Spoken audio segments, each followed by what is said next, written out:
6 days from now, I'm gonna crack that ogre. I'm gonna crack that big ugly dude's wrist back, and I will make him quit in front of everybody. That's the plan. Devon has already landed in Turkey, but before boarding his flight to Istanbul, he clarified in his latest video that he will be having another right-handed super match by the end of this year. Denis will be my 12th super match this year, and I'm quite sure that there will be one more world level right-handed match before the year closes. I'm very sure. And then he talked about how this whole Denis and Babkan issue started. Devon said that he never initiated anything. It was Denis Cyplenkov who called him a clown for absolutely nothing. He was so respectful towards Denis before that.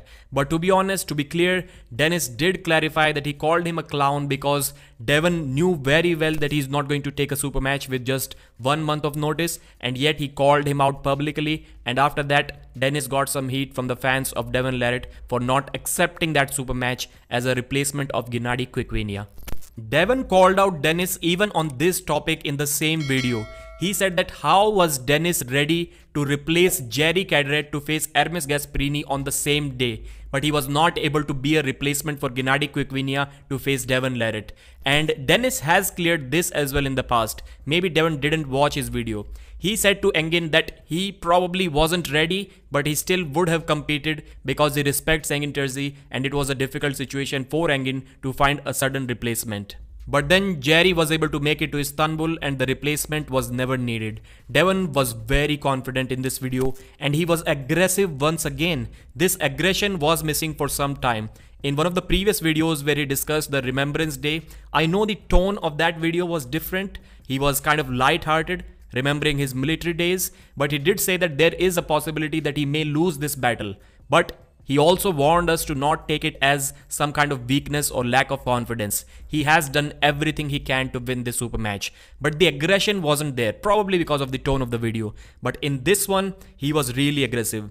Just to be clear on the facts, they cast the first stone. I am going to crack that ogre. I'm going to crack that big ugly dude's wrist back and I will make him quit in front of everybody. So Pin himself, Devon Larratt, is returning once again. So let's go back and try to discuss who his next right-handed opponent can be. For that, we'll have to go to the top 10 world rankings from xsports.com. Levan Saginashvili won't be available till about March or April, so he's out of the question. Then we have Devon.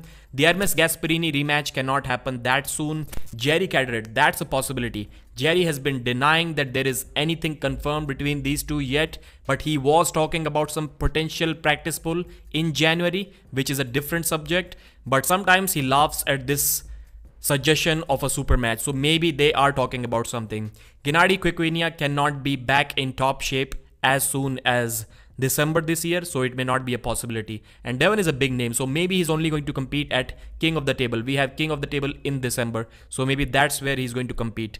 Evgeny Prudnik, nope, that's not going to happen. Devon did talk about Evgeny. He said that maybe the Prudnik match will happen next year, maybe at 105, maybe at 115 kilos, whatever, but not in December. Georgy Swetkov. Georgy was demanding a match against Devon, so is that it? Well, maybe not, or maybe it is. We're not sure. But I'm not sure if Georgy is a big enough name to be invited by King of the Table, or maybe he is. Morozov won't be ready in December, that's clear. Vitaly Lalatin is competing against Hermes Gasperini, so those two names are booked. Revaz Lutidze, he's not a big enough name to be present against Devon at King of the Table for sure. This match can happen at East versus West, but there is no East versus West in December. So if we talk about the four names in decreasing order of chances, I'm going to say first we have Jerry Cadret, then we have Georgy Swetkov, and then we can have Zaur Pezulaev as well. That is a big name too. Then at fourth, we have Revaz Lutidze. And now let's talk about some of the important events that happened this past weekend. Neil Pickup has got his stem cells. Finally, after a decade or so, maybe Neil is going to be able to make himself fit enough to compete on the table once again. He's one of the legendary fast top roll arm wrestlers. It will be cool to see him go against, who else? The GOAT, Ryan Bowen himself. So I hope the stem cells work and I hope that match happens. Neil is open to it. Sarah Backman competed in the Florida Arm Wrestling League on the left arm for the first time after nearly 2 years after her surgery. I mean, she competed after 2 years, not that the surgery was conducted a couple of years ago. Surgery was more recent.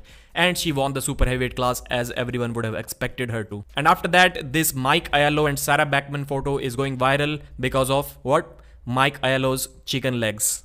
And then we'll talk about Swiss Open. Rino Masic destroyed the Swiss Open. He was able to beat Sandris Sedis once again. The left arm, Sandris was able to top roll him. Clean, quick, explosive top roll from Sandris. You can see the aggression. But after that, Rino was able to beat him with a quick press. And in the final, he was stuck once again by Sandris' top roll. He played smart, lifted his elbow, got the restart, and then with quick flash press, got the title and became the champion. Young stud, only 19 years old, already unstoppable. Barbora won both left and right-handed. There is literally no one in this world who can stop her. And this photo is also going viral on Reddit. You can read the caption yourself. Number 1 and number 1, Levan and Barbora. There is one more thing that Devon needs to clean up before he can claim North America. World Series of Arm Wrestling happened in San Diego this weekend, and Cody Meritt defeated Cory West a couple of times in that tournament and he reclaimed, I'll say, the number 1 title in North America on the left arm. So I'll say unless Devon beats either Cory or Cody Meritt, now I'll say Cody Meritt, he cannot claim to be the number 1 left-handed guy in North America. He has never claimed to be, but there are many fans who will say that he is. And he may very well be, but I think he needs to beat either one of these two. At Monster Factory, Cory literally destroyed Cody Meritt. But there was one thing that people were saying, and including Cody Meritt, not just saying, it was a fact that Cody broke his arm in the first round. Broke his hand, not his arm. And that's why he lost. And now he took his revenge. Although there are people saying that there were just fouls in both of the rounds and he never pinned him, but a win is a win. You can only make mistake once, but if you do it twice, I think the other guy was stronger than you. Virginia State Championship also happened this weekend, and we saw the big super match between the Arm Wrestling Buzz Show crew, Tom and Artem Ternenko.